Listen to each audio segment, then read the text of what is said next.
Policies and the Club Committee see this is probably one of the biggest meetings this club is ever going to have. And today we're going to talk about if we go ahead with buying some land to call our home. That's the whole point. There are questions and answers at the end of the presentation. Jesse's going to be taking notes. If anybody wants to throw a question up during the presentation, please do it. Jesse will write it down. And if we haven't addressed that question by the end of the presentation, we'll address it at the end. Okay? Before we do that, a lot of you won't know Bill Paggett. Bill over here has been fairly ill lately. We haven't seen him for a very long time. He's come up. Bill is one of the founders of this club, my ex-president, and one of the biggest supports this club has. So thanks, Bill, for coming up. I do appreciate it.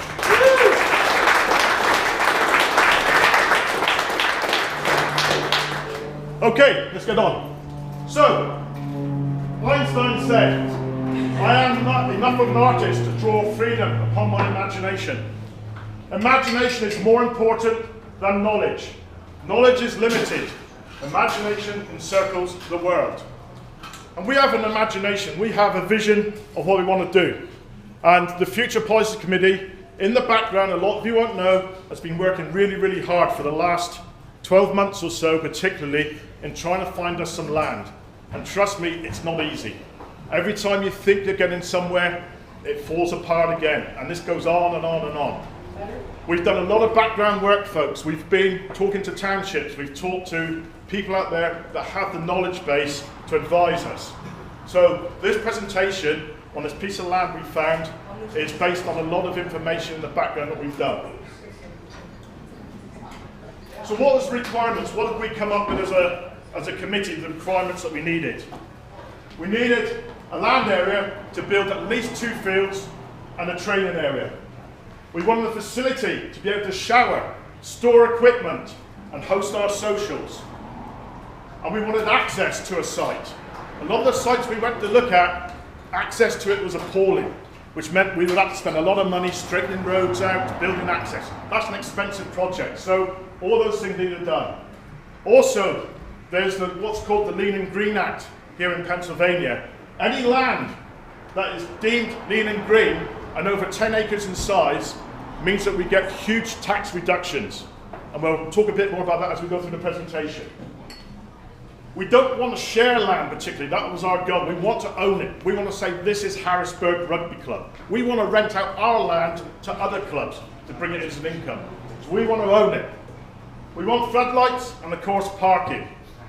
So that was what we set out as our goals when we started looking for land as we went through. We looked at many, many sites and we came across a site. It comes under Middletown, but actually it's not. It's out near 283 and comes under Londonderry Township. This land has a home on it, a geodesico home, let's say, home, and 21 acres of land. Okay? So I started working with the realtors and the homeowners. He happens to be the police chief of Hummelstown who wants to retire. And I've managed to persuade him to split the land away from the house and sell them separately. He wanted to sell everything together, which made it unattainable for us. That means we get 20 acres of land, and there's a barn on there which is about 5 years old, that is about 2,200 square feet. That can be converted into our clubhouse. Comes under Londonderry Township, as I said, and zoning and legal at Londonderry Township are in favour of our proposal. So we've done a lot of background work there rather than waste time. The land does qualify as lean and green. That means that taxes would be estimated at under $1,000 a year. Okay? And that was one of the biggest concerns when the future policy meetings, Zach brought up the concern particularly is, what about taxes? That could kill us. And it would if we didn't get lean and green. So less than $1,000 a year. On this particular piece of land, if we buy all of it, we can get 5 fields, parking, another clubhouse. 5 fields just changes everything. When I say 5 fields, I'm talking full-size, international-size fields. Okay, so it's huge. Feasibility study will have to be done by somebody like Skelly & Lloyd or another company. And there's a lot of background work here that needs to be done. to comply with both Pennsylvania state laws and local laws. So there's going to be a lot of background work that we would need to do.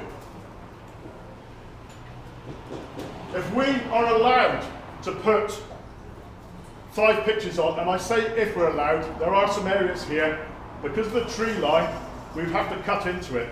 And one of the cautions we've got to have there is we may not be allowed to cut into those trees. It is a possibility. Having said that, it's already got zoning at the moment to build medical facilities, that type of industrial area on there. So it's got zoning for that. We have to make the assumption right now that they will give us permission, and the township said they would be in favour. So if that's the case, we can get 3 fields, full-size fields, in the bottom part of the land. This is all tree line here, that's all trees. Trees up there, you can just see the boundary's gone off a little bit there. We can get 1 full-size field here, 1 full-size field there. That would be the clubhouse, and that would be all the parking facility, and even maybe a small training area there if we wanted it. This is the house, 4-bedroomed. That would be sectioned off, so there would be a boundary going up around about that area there. And that would be sectioned off to be sold separately. So that's where it is. The road runs in from down here and runs into the house. We just made it out. So you've got access to the road as well. The road belongs to the township, which again is favourable for us. Now if we didn't get permission and we couldn't chop the trees down, or a lot of the trees down, that's what it would look like. We'd have 3 full-size pitches on there. And I've done that deliberately as a caveat. I do believe we'll get that. If not, worst case is, we'll still get 3 full-size pitches on there. Addy, where's parking? Parking would be here, there, and into there. So that's the road there, look. So that's what we'd have to build into the parking area here. Now, again, if you think about it, guys, if we started holding our sevens tournaments here, which would be our, aim at the end, you would need all of that for parking for sure. Eddie. Yeah. The cold one that's new. Is that a steel building structure? Yes. It's about 5 years old.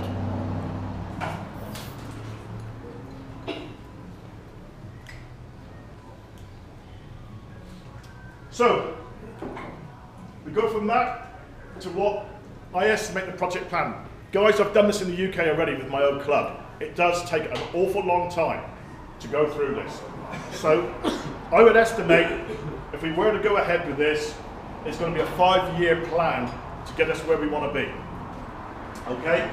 So obviously the first part is we've got to figure out how to purchase the land. I would like to see us, if we did do that, try and complete it by the end of September this year.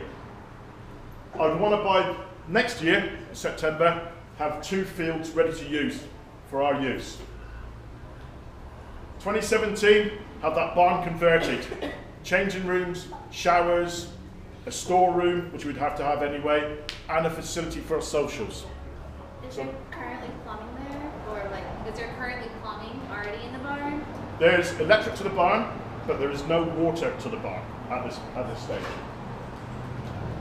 And then the lower field, at the bottom end, lower fields, have that done by 2018, and then static full flood lighting by 2019, and completion of the whole facility, so everything's there, done by September 2020.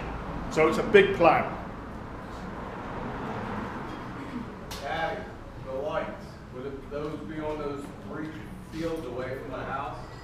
I would think if we were going to put lights, we'd want to put them at the top end. Now, again, that's going to come down to the neighbours and whoever has this house here, of course. They may not want to see floodlights there. But you can put, the thing is with floodlights, guys, is the new type of floodlight you can get for soccer fields and any type of field, they actually point down on the field and don't push out the beam wayward. So you actually don't see them. You actually light the field, they wouldn't even see them from there unless they looked out the window deliberately. It's not going to be intrusive. So there's different types of floodlighting you can use. 80, as far as preparing 2 fields by September 2016, how move-in ready is the land that's there already? Okay, we'll run through that. So, question is, guys, is how ready is this land? If you look at the top end here, and we wanted to put 2 fields in, This one's the more simple one, simply because there's not too much to chop down. Here, you have trees, as you can see, behind there. All that would have to be chopped out, and some of this running here. There's a gas line that runs down, out through this way, okay, that has to have access. They would have to pay us if they wanted to dig that up at any point. To do what we wanted to do there, there's a slope on these fields, around about here, there's a slope going down, so there's going to be some groundwork we would have to do to get this completed and ready, okay? There's just a bit of levelling out, but hopefully, all that will be is some fill coming in this end here. So that part of it probably have fill in. The rest of this is pretty flat already. So it's nearly ready to go, guys. It isn't going to take a huge amount to do it.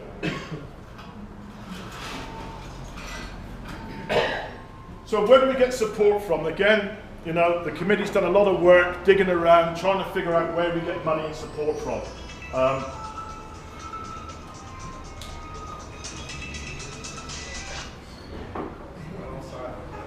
So, first things first, we need to lobby people in the state and the federal leads for their help. Believe it or not, there are some pretty powerful people out there who are ex-rugby players. They played at college. They will give us help, and they'll tell us where we can go. Butcher's talked to a few people already. We have a lot of interest already in the background. That's the easy bit, talking to people. It's getting their help. Corporate sponsorship. People will pay to name this facility after their company or their name. They really will. And I'm convinced that we'd have no trouble raising $100,000 to get this stadium, pitch, whatever you want to call it, named after a company. It's tax deductible for them. We will find those people, and they will do it. I can tell you now. Okay? So we've got to go out and find that. Club sponsors for equipment. What I mean there is people giving us equipment. So when we convert the barn, plumbing equipment, you know, shower equipment, all those sorts of things. We've got to find people. We've got to go out there and use our contacts and use our database to go and get people to give us that, or at least give it to us at cost. We've already had one member of the club saying that he will do all the field work, he'll do all the work in the background at his cost. So we've got people wanting to do that with us. We need local business to support us. Cook was telling me that one of the soccer teams there got a 2-year sponsorship deal to have a name across the front of their shirts. That sponsor paid them $50,000, didn't they, Cook? Yeah. $50,000. People are there, guys. They're out there. We've just got to go find them. We all work for companies.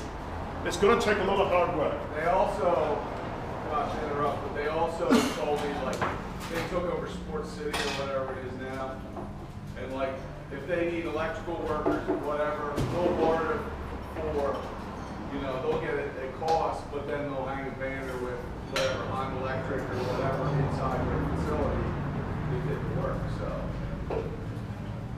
And then suppliers to support with equipment, as I said. So business support and suppliers. Fundraising. So federal and state, local grants. DCNR, please don't ask me what that stands for because I can't remember. But DCNR, they give out grants. Again, Butch found these guys online. Last year, they gave out over 16 million in grants just in Pennsylvania. And if you look at some of the things they're giving grants for, it's crazy. You sort of think, you know, what the fuck? Why are they giving that out? But they are. The only thing with the DCNR is you have to match what they give you. So if we have 100,000, we can apply for 100,000. So there are companies out there like that and organisations, plenty of them. Businesses to sponsor us, like I've already mentioned, you know, people like selling the name of the ground, sponsor the actual clubhouse, sponsor our shirts, you know, sponsor a pitch or a field, as you guys call it. There's so many things we can work on there to get business to do. We need to do fundraising through rugby. You know, the VFW's been very generous to us so far, but there's lots of VFWs out there that want to give money away. The American Legion, the Royal Order of Moose, all those guys have to get rid of money. We have over 2,000 rugby clubs in the USA. If we write to every single rugby club and ask them to give us $100, and only half of them do that, quick maths, that's $100,000, guys. But if you don't ask, you don't get. online sites to get donations. There's loads of them. Believe it or not, there are out there. You can go online and say, hey, give me some money, I want money for this. And people will do that. We can reach out to the international. Depending on how today goes, I'm going to get hold of Nigel Melville after that and ask for a meeting with him and get help from the American Rugby Union, but also from Twickenham and other rugby unions around the world. So, you know, the Australians, the New Zealanders, those established countries, they will give us help. Butch was telling me yesterday how he's Facebooking a lot of people out there who are talking back to him, you know, top-end international rugby stars. We get their help, not necessarily for money, guys, but they'll help us. They'll tell us where to go. We can do it, but we can't do it by ourselves. It takes everybody. And then obviously our club, our own people. We have a huge alumni of this club, okay, with listed names. We need to reach out to them. Sending letters to people and saying, give me some money, isn't the simple answer. Send the letters, the easy part. It's following it up. And that's where the work starts. People have to follow up. People have to go and ask them, what can you do to help us? You'll be surprised. When those $100, $1,000, $5,000 start coming in, it comes in very rapidly. And then businesses, as I said, you know, get them, corporate, state, local businesses. They'll sponsor if you ask. So running costs of something like this. We need to generate income. We can generate income. If we have 3 fields in the bottom area of that pitch, we can rent those out for most of the year to soccer clubs, lacrosse clubs. They'll pay $150 a day for one field. We know what we paid last fall just to have some lights lit up. We got the field for nothing. We're having to pay a couple of $100 a week just to get lights. So we could do the same. We can generate income from the fields and from other sports. Our sevens tournament. Guys, if we could hold a sevens tournament with 5 fields, we can generate $25,000 in income there. We really, really can. Okay? Things like putting solar heating for water and for power on top of that bar to help regenerate, so we haven't got the overheads. Machinery running costs. You know, we're going to need machinery, guys. A little lawnmower is not going to do it. It needs to be a tractor to cut the grass. So there's running costs there. Fertilizers and seeds, again, you know, it being that sort of area, you're going to have to use fertilizers that are user-friendly to the environment. It's not cheap. We're going to have some sort of grounds people in the later stages. So either a full-time grounds person or part-time, or somebody can do that, but we pay the township. But somebody's going to have to do the groundwork. Okay? Power consumption overall. Okay? That's not going to be overly expensive. Our yearly taxes I talked about, they're not going to be too onerous. And then wastewater disposal. You know, if we use our septic tanks, we've got to get those pumped. You know, there's a lot of area there. So there is overhead and running costs to keep this going. So today, if we go through and we say, yes, we want to go ahead with it, that's the easy part. The hard part is keeping it going. Yes, we build it, great. You've still got to keep it going. So it's a big, big undertaking for a club. As far as the waste and water disposal, it would be private, it's not access to the public? No, there's no sewer lines there at the moment. They're building it down the bottom of the road, but there's nothing there.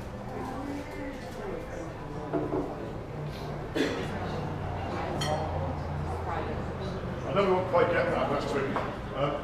So, first things first, remember, no question is a dumb question. Ask. Don't be scared, even if you think you sound like a dummy. If you've got any questions, ask. Chrissy. Does the property already have the lean and green label, or is that something that has to be applied for? No, it's got it. Okay. Yeah, already on there. And is there anything that could be done to the property that would remove that from it? Only if you start building on it. That would More remove so it. than just the field? Yeah, it's got to stay Or the field. farm. So lean and green means exactly that, it's green field. So at the moment the zoning on there, as I said earlier, I can't remember which category it is, but it's for putting medical facilities on there. Once that starts to happen, then it loses lean and green status. Now the neighbours, you know, that's the next step. We go talk to the neighbours, tell them what we're thinking of doing, get their buy-in, because we're going to have to go for a change of use planning permission. So it's things like that we have to do. Would liability insurance be an issue? Won't be an issue, but it's an overhead. It's over, okay. Yes, we're going to have to get obviously liability insurance. You know, And again, we'd have to take some legal advice on what we need to do there to make sure that we get that correct. And I'm sure there'll have to be signage up, saying if you come onto our land and you get damaged, that's your problem. But again, we'd have to get legal advice on that and make sure. And the owner of this facility would be the Harrisburg Rugby. Non-profit. Correct. And that's huge. Yeah, That's a big deal. we're already a non-profit. Yes, Right. yeah. When we go to purchase equipment and we have to pay taxes on equipment, we're not going to pay taxes because we have a nonprofit status. That's something we have to take advantage of now, but I don't think we are. Yeah, so the non-profit is huge.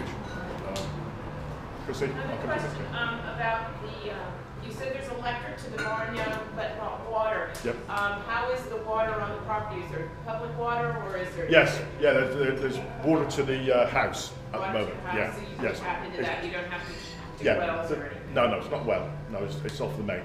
So we've got the pressure. Jen? I've heard, I've seen emails about, we want to be the leading club on the Eastern Seaboard, that kind of stuff. But ultimately, why are we doing this?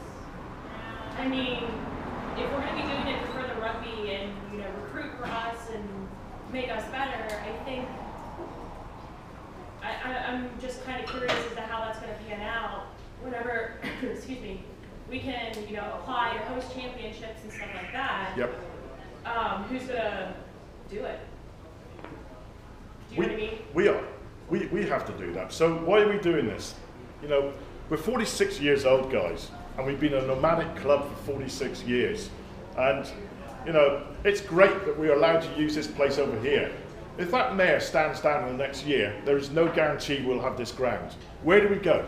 It just happened to Carlisle. I don't know if all you guys know, but Williams Grove was like, nah, you're out of here. We're more interested in our tractor pool. So now Carlisle travels to wherever they can find a field. No. Northeast. I know they played one game to Steel High. They got teachers in some school districts. I think they're traveling to Manchester or something like that. Here's the thing, guys. The reason why originally we persuaded the landowner to actually split this and split this and this. So it's 3 lots. It's the house and 3 lots. He's desperate to get out of there. He wants to retire. He wants to go to Myrtle Beach. He's reduced the price. So for another $20,000, he wanted $200,000 just for this area in the barn. That's what he wanted. For $220,000, he's willing to give us all that as well. We'd be crazy not to take it. Even if we did nothing with this and kept it rent out, there's a farm that rents all this field for his cattle at the moment. We'd be crazy not to do it, just for another $20,000. Harry? He's selling this in 2 different lots. Now, that homeowner that buys this, okay, we don't know what they're gonna be like. What, for that? Right. No? And they put a squash to all this that we're trying to accomplish by buying that and saying, we don't want this. We move first. We move first. No, this is not going to sell easily. It's a beautiful place. I've actually been inside the house and looked at it. It's really nice, but it's a pretty specialist house, and that's his problem. These geodesical houses, great, but it's very open plan. It's got a great bar downstairs, by the way. And, yeah. So everybody's looking for a house. I can get that for you cheap. But again, it'd be great if we could buy the whole lot. But we can't. We've got to be realistic here. He wants $450,000 for the whole lot. That's what he wants. Now he's not going to get that. He's going to get about 430. But that's why he's now willing to split. He just wants to try and start ball rolling. So if we move first, fine. And the way they had an open house 2 weeks ago, not one person came and looked at it. Not one person. It's been on the market for about 18 months. The biggest problem they have is people come look at this and actually don't want this. It's too big. They don't want the land. So, I understand the question, but I don't think it's going to be a big issue. Jen, did I actually answer your question? I'm aware of what you asked, but did I answer your question? Yeah, I think so. For the most part. So 2 questions. One is, how much cash do we have, and therefore how much do we have to raise? And then the other one is, what's our exposure if we do put money into starting this process? When it goes to public hearing and gets squashed, how much money are we out if we go partway and don't want to get it new? Great question. So, the club presently has about $80,000.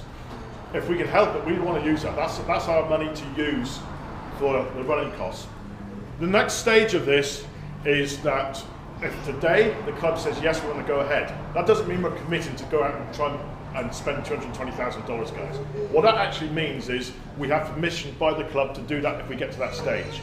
The next stage of this is we've got to get change of ownership, and we've got to get all the background work done. It's going to cost about $2,000–3,000 to do that. So that's what we're going to do to start with.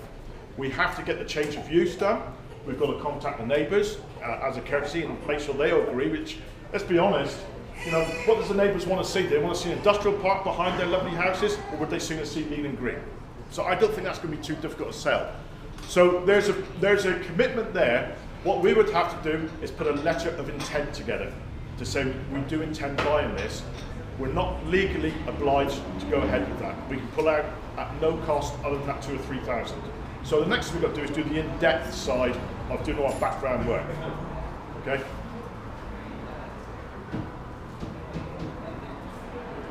Any other questions? Would we, do you think we'd really be utilizing all 5 of those fields to like kind of compete with cost? Because clearing out all those trees and even the upkeep of 2 extra fields would cost a lot. Would we really be making it out to, I know how much just the soccer clubs around here want land and fields. So, as you saw, it's a 5-year plan in my view. You could spend on longer than that. So to start with, I would suggest we just carry that to the farmer and let him pay us monthly. They don't pay a lot for it. But the answer to your question is no, we're not going to use those necessarily for ourselves very often, except like the Marfus and the clubs. We want to make sure we can get all that in charge. It's an income-making process, okay? But we want to use that as an income. That's what we want to do. Now the farmer might give us a few thousand, a couple of thousand a year, but again, not going to pay us a lot. We can make more out of that as fields and renting them out. So that's what we want to do. That's the plan. You gotta look at all the tournaments we can sponsor. Like our high school team, West Shore United, we're going to the Nationals. We had to pay, I think, $3,000 or $4,000 just to go. And then you can't bring in your own food, you can't bring in your own water. So it's in Carolina, but that would be an eventual, once we have 5 fields, if we have 5 fields, that's something we could look into to host. It's an income generating, that's the whole point. The other thing with it as well, guys, we looked at a lot of land that belongs to townships. Brezzy found some, Painey found some, and the problem with that is and Zach found some as well actually. The biggest problem we have is the same as here. Technically we can't drink, we can't use it after dusk, we can't put floodlights up, and we can't put a building on it. So what's the point? For those that are on rugby tour with us 2 years ago in Ireland, the pleasure of actually having your own clubhouse, the pleasure of being able to get a shower after a game, it's just great, And that's the vision that I wanted to bring to the club and try and push through. The price of this land, guys, is cheap. It really, really is cheap. You're not going to find anything else around here. We looked at some land just outside of Harrisburg. They wanted $1.7 million for 7 acres. It's crazy, Access is great. You can't get access off 283, but it's ideally suited. It's in the right area. Yes, we preferred the West Shore. We thought that would be the better area. But again, everything we looked at fell through, or it was too expensive. It seems to me that you're going to need to hire a manager to run this. Yeah. You're not going to run this by the board. Yeah, and I think Zach. Someone else say that? Yeah, Zach. Well, no, Zach and I talked about. Zach and I met on Tuesday lunchtime. We talked about that because, the one thing we have to do, guys, as a club, is the first thing we've got to do is figure out all our skill sets, our professional skill sets, and use those for the different areas. Because fundraising takes a lot of time. We've got administrative people, we've got sales people, we've got marketing people. We've got to tap into those skill sets to do this. But we've got to do it as a club. This isn't going to happen with just 2 or 3 people. The hard work starts when we say yes. That's when it really starts, and it doesn't stop. So we can't do this half-hearted. And I pre-warn you, that fundraising has to go on and on and on. But we've got to get there quickly. I think the whole project, from start to finish, is going to cost us between $500,000 and $600,000 in total. That's what it's going to cost. Okay? Are any of the trees associated with the creek? Yeah. That's going to be a costly So, endeavor. yeah, so the road here stops here at the house. To get, there is a little cart track that goes down, but that's a really big slope down into like a small creek here. That's a really big slope going down. So to actually build a road across there would cost a fortune. So we're not going to be able to do that, guys. Maybe later on in life we can, you know. But the realtors, being realtors, wanted to sell me the idea you could build a road there. I said, yeah, you pay me, I'll build it. But it's not going to be that easy, guys. So access down to there would be by foot. But there is room to, you get a tractor there, no problem at all. Or an SUV you probably could, but it wouldn't be access down into park from car parking. No, not at this stage. Well, I guess my question is then, will we be able to cut down the trees associated with the creek? Because the lean and green, that's one of the issues that we're going to have. And that's what Skelly and Lloyd brought up. They said, you know, that is not a given. You're going to have to apply to do that. Yeah. But again, the argument I had is, well, hang on, if they've got plan permission zoning for putting medical buildings up, what are they going to do to the trees then? So again, and that's part of the research we've got to do, guys. That's the first part of this expenditure. You know, it's the first 2,000 or 3,000 to get to that stage. And it may be, guys, that we do that, spend 2,000 or 3,000 and say, forget it, we can't do this. That may happen as well. Yeah. You know, which means we go back to start again. But what, you know, I talked to Harry about this, you know, and Harry said to me, this is as far as this club's ever got of getting to the stage of trying to buy some land. And I know Zach, you know, Zach and I talked at length about it. Zach being in banking, of course, has a lot of caution there. This is a huge, huge commitment. I'll keep saying it over and over again. And if you haven't got the heart or the go to make this happen, then we walk away. And we just carry on being just a club that's nomadic. Or we can be a club that's one of the best clubs in the USA and certainly one of the best on the East Coast. And it will attract players. I'm convinced by that as well. I am convinced it will attract players to us. So. The land where the 3 proposed fields would go, you said that's currently being rented out now to a farmer? Yes. Do you know what the revenue is off of that? No, I don't. It's not much. It's good. I mean, Butch probably got an idea, but it's like a couple of thousand a year. It's usually $200 per acre. Yeah, it's not much. It really is. But at least it keeps the grass down for the time. Right. What type of equipment is on does the owner have of the property currently? Could it be negotiated in the purchase? Yeah, I don't think. No, I went in the barn. It's full of cars. It's all these cars. I mean, I don't know how many bribes he's taken to do that as a police chief. Okay. No, I think he just gets it cut. That's it. I'm sure he gets people in to do it. And of course, this here is just, you know, the cattle do that anyway, naturally. Yeah. But this here, I'm sure he just gets somebody to cut it for him a couple times. Because I was thinking maybe even if we had some primitive equipment, it'd still help the first years that we're in existence. Jesse, can you note that down? I will ask that question to be absolutely sure, but I didn't see any evidence of any heavy equipment. Just inquire about what type of equipment does the owner or is associated with the land, and if it's negotiable. Yeah. If it can become part of the acquisition. Sure. I mean, I insisted that the barn had to come with the purchase if we go ahead. I've insisted on that. That's got to come with it because that is our clubhouse. And that's another question too. What's the distance for water access? Because that's a huge cost. Water's coming into the house already, so that from there to there. I think if my memory serves me right, the water's running down the side of the road, so it's not massive. Okay. It's not massive. To get back to your original question, Ned brought this point up, is farmers have a lot of equipment. And I'm sure that we could probably, if we're going to let him farm that land, we could probably negotiate something with him to cut our fields. One of the bits of land we looked at, guys, on the West Shore, that's exactly what the farmer was willing to do if we'd done a deal there. He was willing to fertilise, he was going to do all the work for us on the land as part of the deal. So, you know, it's a cheap way of doing it. But again, you know, the fertilisers have got to be, you know, environmentally friendly and all that crap. Are you planning on putting down like a turf, a certain type of grass, rather than just what's wild there? Honestly, Felicia, I haven't got that stage yet. This up here is really nice grass. It really is. You know, it's almost, you could almost play on this now. other than filling potholes and stuff like that, it's really in pretty good shape already. So the answer is no, but I think you'd want to generate it and start making it better than what it was. Jen? Is there, I see the 5-year plan in order to achieve this. Is there a plan in place yet in order to sustain it, like an actual plan? No, that's Zach and I. If we get the go-ahead, Zach and I are going to sit down and do a business plan, a proper business plan, guys.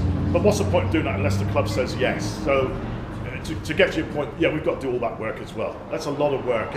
And like it's already been mentioned, you know, we need a manager because, quite frankly, unless I was retired, I can't keep doing this. It takes up an awful lot. It does take a lot of time, guys. A lot of time.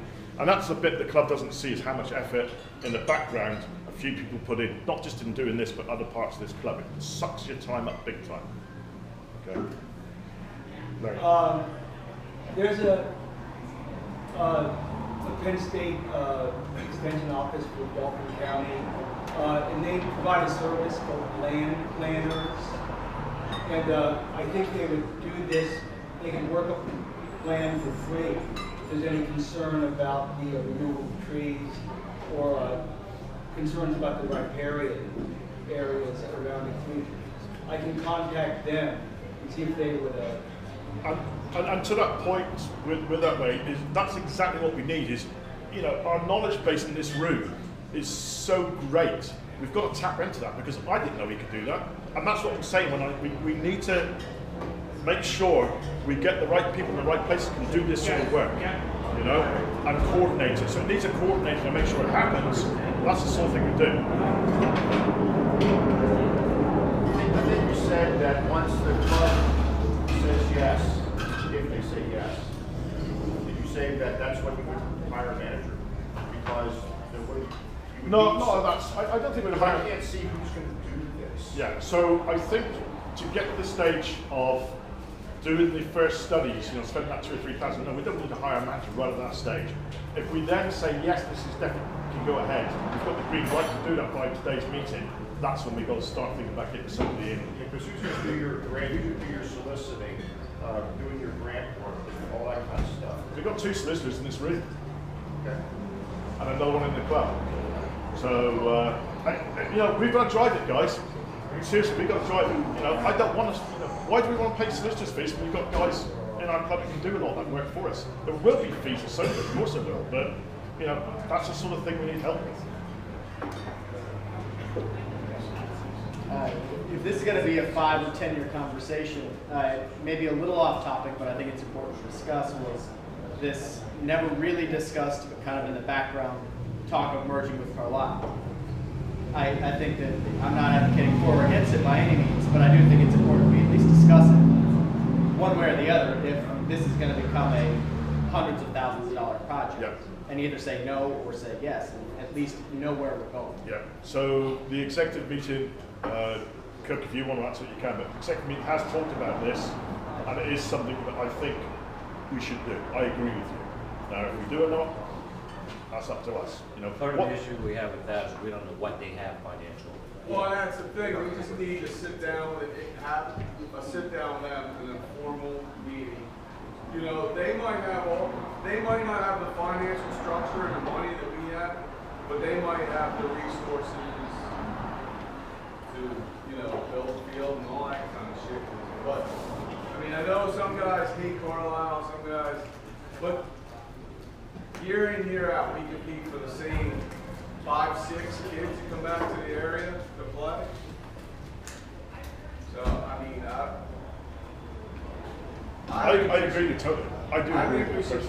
at least sit down with them and then go from there. Yep. With Carlisle? Yeah, I agree with that. But they don't have any resources. They're just living off of us. It's like we're doing that would be like. They're also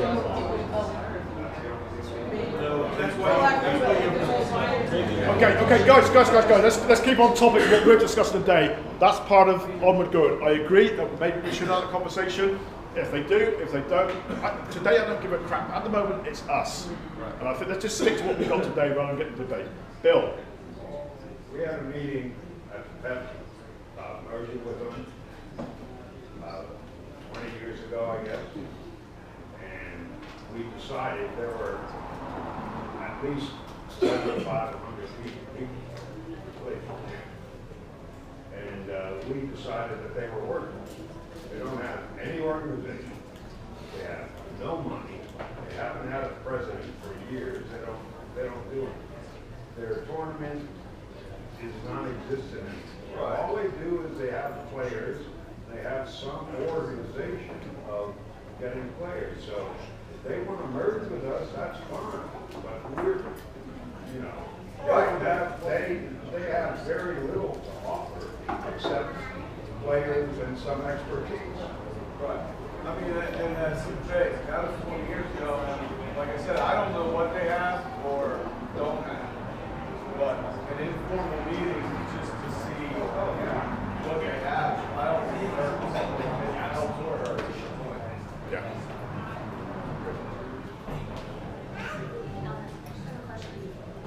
Are we aware of any flooding issues? I'm not aware of any, no. I asked the question, they said no, it hasn't done. Like I said, there's a stream. In fact, guys, there's actually a map at the back there as well of the property, which is being printed off so you get a better view.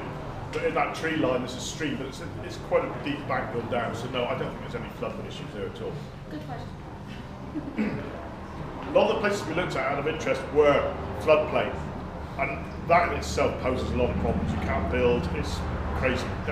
You know, interestingly, people said, well, do you want to put drainage? I said, no, we don't want to put drainage in. Rugby players want a soft pitch, they don't want a hard pitch. So, again, I'm aware of an old club I used to play for. They put drainage in the summer one year, and it drained so well, you couldn't play rugby on it. It's like playing on concrete all the time. So actually, you don't want that. But no, it's not.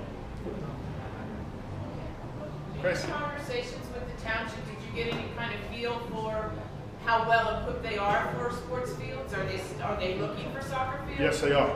Yes, they are, very much so. That was the only question their attorney had was, are you open as a club to allow the local people to join or to come and use the fields? And I said, absolutely we are. That was the only question they had. Interestingly, the manager of Londonderry Township is an ex-Roses player, so he's very in favour of this. Yeah. Jen, can I see Jen's hand on this? Sorry, no, just. Larry? Never mind. Larry? There's only 2 other facilities in the state that I know of that have facilities like this. In South Carolina and of course in Colorado. Yeah. Have you contacted them to have any foreseeable problems or what they need to get a multi-pitch facility? No, I haven't.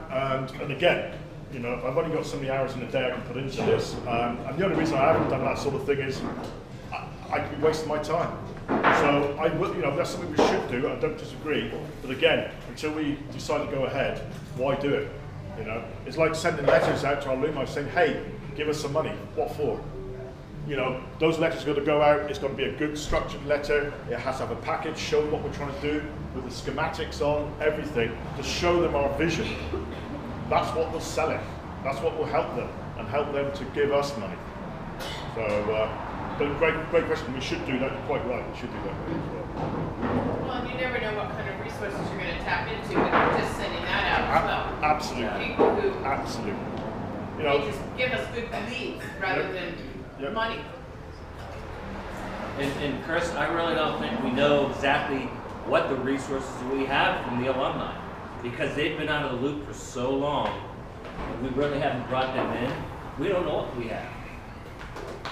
Let me ask you guys a question. I mean, certainly our committee, if we had a letter come to us from another rugby club saying, hey, give us $100 to help us build a ground, would we say no? I don't think we'd have any problem at all helping another rugby club, give them $100. Yeah. Like I said, 2,000 clubs just in the US alone. Just in the US. Only if half of them give us $100. You know, that's a big chunk of change. Any more questions, guys? Which field is that field there? That's the home of rugby. The fields will be that size, by the way, guys. That's the size fields that we're putting on. That's the plan. It's the same size as Twickenham. 70 metres across, 100 metres between the goalposts, In case the police you have to get fitter to run. Let that ball line. Yeah, exactly. You know, they're huge. They're full size. So the 2 fields, they would have like permanent upgrades, and then once you go back and do like the 3 fields to rent out, or would there not be any permanent upgrades? No, I'd love to see full-size permanent uprights built in. That's what I'd like to see. This business of going there and putting this plastic crap up every week is crazy.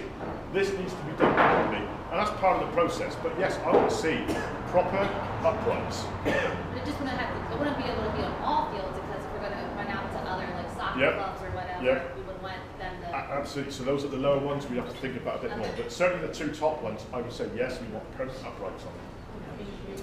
Wait.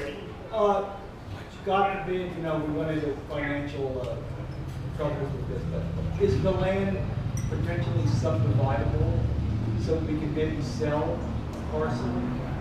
Yeah, so here's the thing, guys.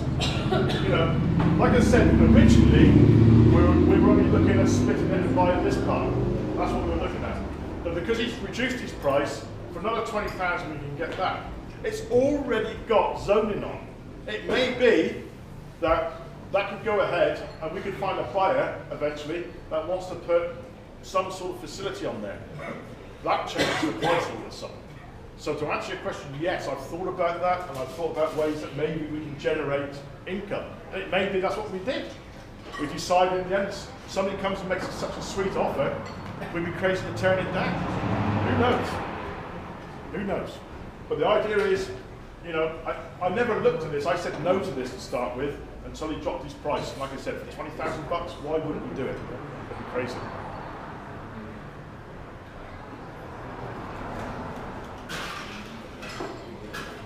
Any more questions? Jen? So today, are we saying yes to moving forward to do the study, or are we saying yes to the whole thing? You're saying yes to the whole thing, but with caution. We aren't just going to go out and do this. Like I say, we're going to go through a process, and we'll do the study next. But we need your permission to do that and go ahead. We can't just keep coming back and say, we've done the study. We've got to start moving quickly if we do this. So there will be another meeting after the study? No, there will not be another meeting after the study. We will decide. We'll let the club know what the study said. We'll email people and keep you informed. But no, this today is to say, yes, we want to go ahead with this. So who's going to make that decision to go forward after all the research is done? We are, the club. But we'll do that as an executive meeting. Okay. We have an executive board. The whole idea is to bring it out to the EGM. What's the structure of the loan that we're asking for right now? I know it's going to be a little tough to get the club to get a loan for this land. What's to say some personal member of the club doesn't get a 30-year note on this land, and then the club honors that note to the person? I think that might be a more obtainable strategy. Great for you to volunteer, thanks. Fantastic. No, you know what I mean. So, actually, I think Zach can actually answer this, because to get a loan on this land, guys, without a guarantor, which is basically what you're saying, isn't going to happen. All right? It isn't going to happen without a guarantor. And I'm not sure there's too many people in this club who want to say, I want to be a guarantor, you know, for that commitment. And that's also something that the legal side in this next step could look at. Yeah. To say, where if the person agrees to a 30-year note, then to legally transfer that liability to the club with no harm done to the person that gets the note. We still have to pay that interest. That's the thing, you know. So we're paying that interest on something we don't want to, if we can help it. The idea is we raise the money quickly. That's the idea. Now, is that obtainable? Well, again, until we start pushing out letters and start chasing, we don't know. There's bankers here in Valley right now that if we come up with we start with $100,000 down, and I don't foresee there's any problem getting a loan to invest the money to purchase. Zach? I don't think, to get a loan, you have to demonstrate the ability to repay the loan, right? So we'd have to show historical financials that we can pay this debt. And I don't know, first of all, I don't even know that we have what the quality of those are, but I don't know that we can demonstrate that ability.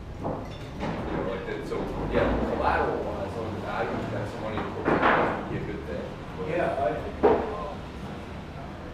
don't know that this club generates that kind of income each year. Well, all of Addie's ideas would generate some upfront money. We can come up with $100,000 on a $225,000 loan. I think that would go really far. You wouldn't do it. Metro.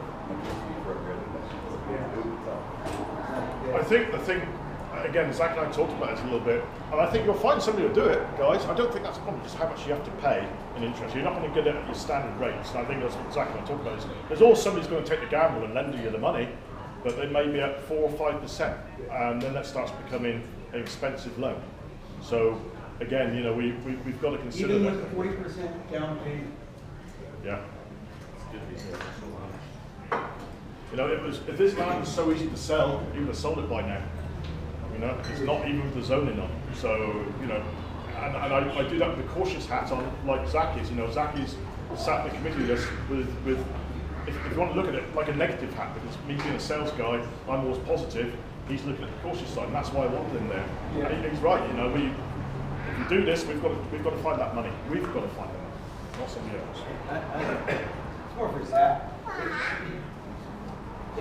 The loan, I think what we're looking for here would be more akin to like a business loan, say, and it's just like you know, like Sports City or something. You're looking for a recreational complex where it'll be generating its own income.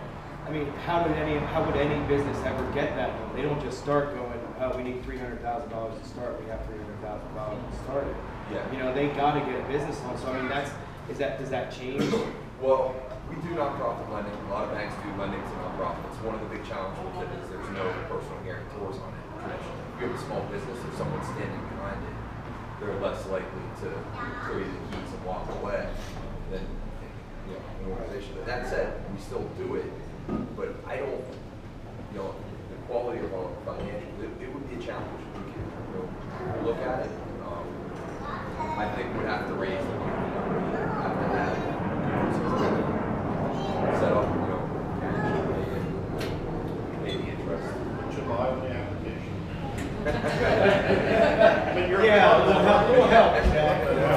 We've got some attorneys, Zach, they'll help you when you're in prison, don't worry. I was thinking of getting over Mr. Mayweather, you know, now he just made himself $300 million. At the Mayweather Stadium. I think, just for the record, I think it's a great idea, a great step forward for the club. My reservations are just in the fundraising. It's all comes back to fundraising. We wouldn't need a manager. We couldn't do this, or he can't do this himself. We need to get a manager. We need to raise. I mean, just to get started, $200,000, $300,000. This club's been around for however many years, and we have 80,000, right? So it's not that we have to work to raise money, so we'd have to undertake some serious fundraising. But not only that, it takes a lot of commitment on everybody here following through with everything. And that's the point of this, guys, is it's not just a committee commitment, it's the whole club. And it means that you're going to have to get dirty, you're going to have to get your hands rough, and we've got to make it happen. It can't be what we're doing now. It can't be like a core group of people doing all the shit. No, it's got to be everybody, you know. But just picture the end result. That's the thing. Is you're taking rugby not just in this state, but in this country, way ahead of anything else. That's what you're doing, you know. And it's why you want to do it. It's the love of the game. Simple as that. Why do I do what I do? Because I love this game so much. So, by the way, any donations that are made to us, because we are non-profit, is offset against taxes as well. So if somebody gives us 10,000, they can offset about 35%, about. So they can offset about 35% against their taxes. So really only giving us 6,500. That's how you sell it. It's called selling.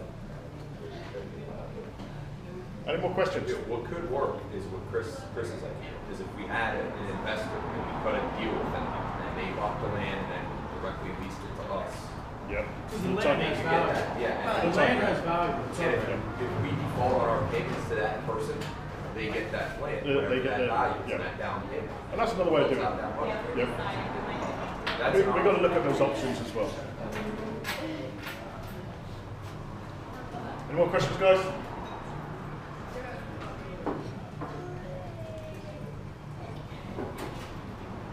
So, here we are. You know, we've got to make a decision if the club approves to go ahead.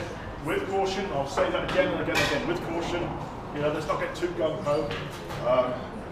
We need your approval to proceed. We engage the realtors properly. I've been talking to them at length anyway. We put together a letter of intent to purchase, which does not commit us to anything. Let's make that clear. We then conduct the full feasibility study, which is going to cost us $2,000 or $3,000 unless we have people that will help us, free of charge. And engage local neighbours, that's important. Make sure we get them on board because they're the ones who discover this right at the end when we go through the process of getting change of zoning.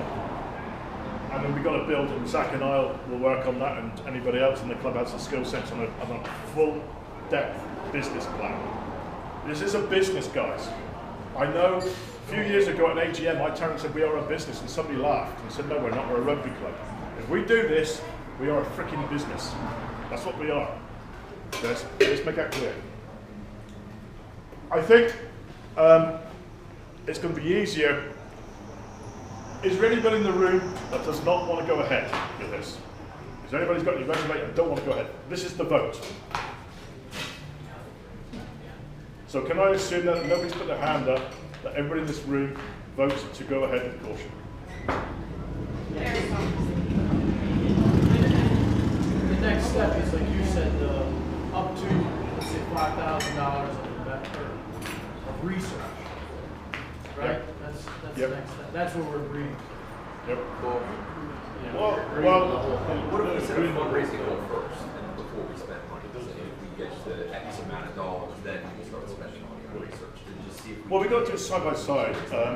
I mean, what you got to remember, guys, we put a letter of intent in the buyer.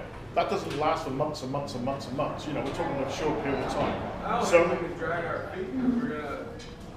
You know, all that does is secure the land for the time being. But if another buyer comes and wants to buy it, he's going to come back to say, well, are you going to do this or aren't you? So we've got to run sort of 3 areas, you know, at the same time. We've got to start the work to generate, see how much income we can get, how quickly, through fundraising, just backing letters, following those letters up. We've got to then look at spending some money on the feasibility, because without the feasibility, it sits side by side. So, you know, what we will lose is $2,000 or $3,000 if it doesn't go ahead. But that's going to be the same with any piece of land we find, guys. We've got to be prepared to make that sacrifice and push it ahead. And here's my thinking with this. We've been raising money for how many years to go forward to purchasing some type of property we can call our own. We haven't been earning next to nothing in interest on this money. Next to nothing. So if we're talking $2,000 or $3,000, we can make that back on a set storm. So why not go ahead with this and see where it goes? So we do that, we get the engineering, $2,000 to $3,000 to come back, it looks good. Then what, Joe? We only have a couple more, how long we have to buy it? And I need a, yeah. I mean, anybody who's done fundraising or anything like that, fundraising, there's a set way to do it, and you gotta backdate it. This is gonna be compressed, but with everything that Addie's pointing out already, it's a good starting point. That needs to kick off now, because regardless, if we're gonna buy this land, or we're gonna buy another piece of land, this is the whole goal right here. We need to kick that fundraising off. My apprehension too is how much investigation, how much land acquisition research can we do if we don't own the land? You know? We can do it all. I mean, we can do is, you have to pay, you know, you've got to pay somebody to do it at the end of the day. You can do it all, but you don't own it. But then that's no different to buying a house, guys. You want to buy a house, you don't buy a house without getting a survey done. What are you surveying? You get title insurance, but yeah. I mean, all it really boils down to is the title. You buy a home. This is a lot different. Yep. This has a lot of moving parts. Yep. A lot. Yep. And that's my only apprehension. I mean, I agree to move forward, but how far can we move as non-landowners? You know? I mean, we talked about whenever the board saw a couple of the options that the Futures Committee brought up, and there was a piece of land that they were offering to lease to us, but we would have to pay $15,000 a year to lease it. So why not purchase something for $220,000 or pay $15,000 a year to lease it? And have limitations on the land? But as we stand right now, that's And make $15,000 that's 220,000 K out of our pocket. I guess a business plan seems great, but we're gonna have to fundraise and then drain bank accounts. It's completely different. You know, like we're sitting on 80K and only, you know, chunks of it are going away per year, but dues, fundraising, and tournaments make up for it.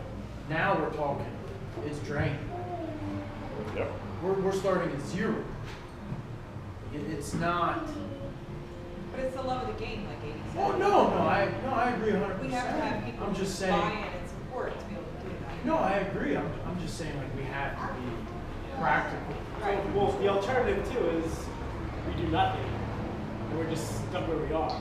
We can start fundraising, but then what's like the concrete goal that we're working towards? We can say, hey, let's raise all this money for something, or we can say, hey, let's raise all this money for that. Yes, but what I'm saying is being, apprehensive is, yes, we raise all this money, but what if it's not obtainable? What if we raise 220K? We sit there, then we hit a $50,000 bill. It's like, oh shit, we can't cut down these trees for less than 50,000. What the hell do we do then? That's what the feasibility study's for. Exactly that. And then there's that, and there's the length of the plan. The other part is okay, guys, just one at a time, please. That's the reason for the length of it. It's not a 1 year plan. It's a 5 year plan. And if it takes a little time to get the other three up, it takes some time. Yeah. And that's what we need. You know, it's not being negative, it's devil's advocate. You know, believe me, we've tried to think through as much as we can, but that's the whole idea of doing this. To go through. We need, Jim will tell you, Jim Dobkin there, we've got a huge alumni, we've got 200 odd alumni here, but we've got to get those letters out and then chase them up. And it's no good sending a letter, guys, and just sitting there hoping that we'll get something back. You then got to contact them and ask them, physically ask them, how can you help us? How can you give us, what can you help us with? And it may not be physical cash, it might be other things. We've got to go to the businesses and ask them. But I'm pretty convinced we can raise this, guys, but it needs the whole club, and I'll keep saying that over and over again. We need a fundraising committee for this. Yep. And we have to change the way we fundraise. It can't be dues and beef and beers. I mean, that stuff's nice. We keep doing that for the social aspects, but it's got to be bigger than that. It's got to be the end goal of fundraising can't be a couple grand. It's got to be 10 grand at a time. Well, I think it's money with sponsors. 10 grand at a time. It's sponsorship. Things like that. Changing the whole concept and mindset. Yep. Wait. So practically, the first step is to come up with $3,000 and have a feasibility study. Yep. First step. Can't we decide on that now? I mean, certainly the club can pay for. That's what he has. Well, that's what we are deciding on. But what we're not doing, guys, is doing that and coming back for yet another meeting that takes another month to put together and asking your permission to do that. What we're saying is we're going through a very, very long process and a step-by-step with caution. That's what we're doing. But we can't just keep coming back. It's taken us 5 weeks probably to get this meeting together. And look how many people's turned out from the club. We've had to barge you. So we've got to, today's the day. Either we go ahead or we don't. Jen? My huge reservation to this is that this meeting has been planned for 4 weeks, and this is all the people that are in this room. And this is going to require a lot more than these people in this room in order to achieve this. So we also need a plan in order to get more people involved and engaged, and I don't think that we have that right now. And so that's my huge reservation with saying yes to this plan, because I think that ultimately this group of people aren't going to be able to do it anymore. So then who's going to be there to pick it up? But I think if we're working towards ownership, more people will have. It's like at work. If I'm driving the same or a police car and it's not mine, I don't give a shit. Whether I throw a couple in or spill shit or whatever. But if it's mine, I'm washing it, I'm waxing it. So I think if we move forward with something that's possible to be our ownership, more people are going to have taken interest in it. And that's part of that is playing there fundraising is reaching out to all the alumni that we have to get this, and this is getting the buy-in there to bring it back and With what Jen said, she said we're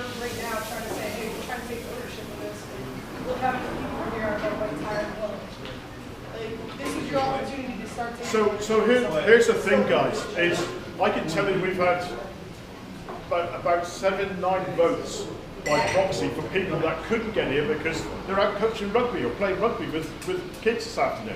They couldn't get here. The other thing is of our full dues paying membership, this is 80% of the full dues paying membership right now.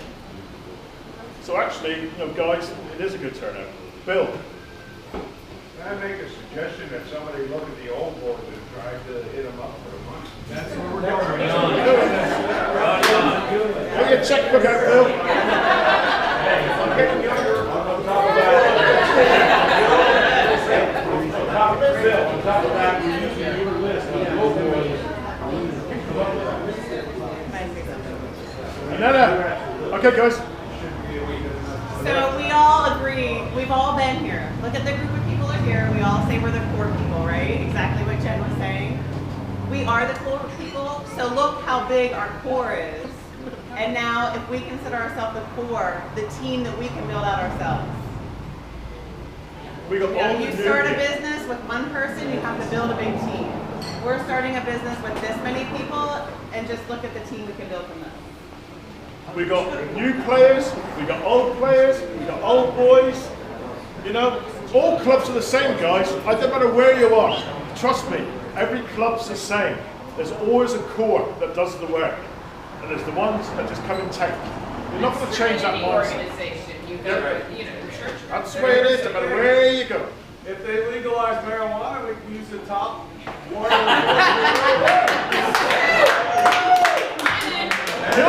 Gilbert's happy. I'll be the groundskeeper.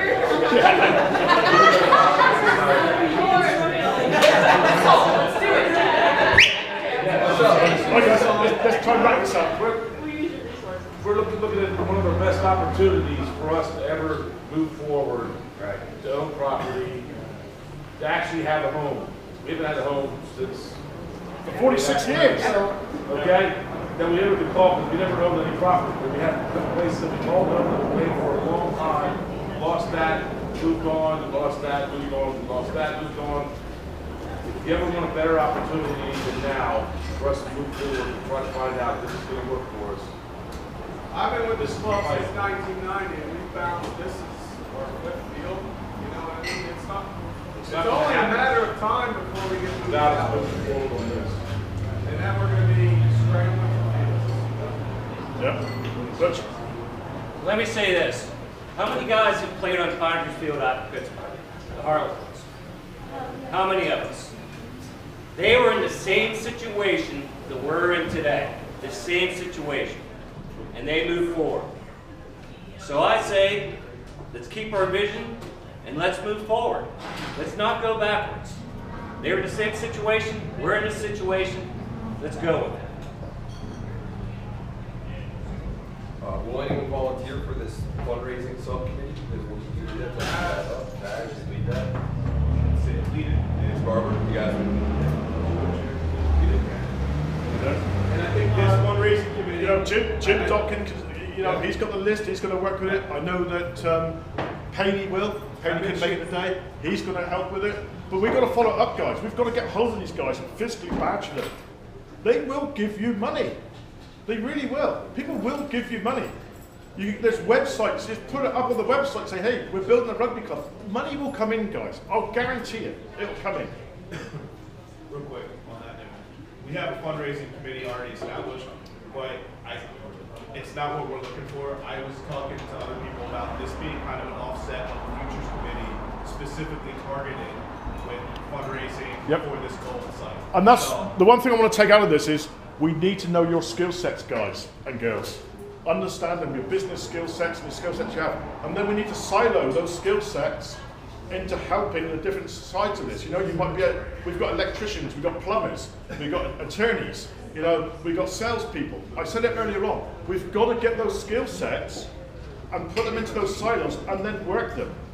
Fundraising, is 2 lots of skill sets. I see 3 lots of skill sets actually.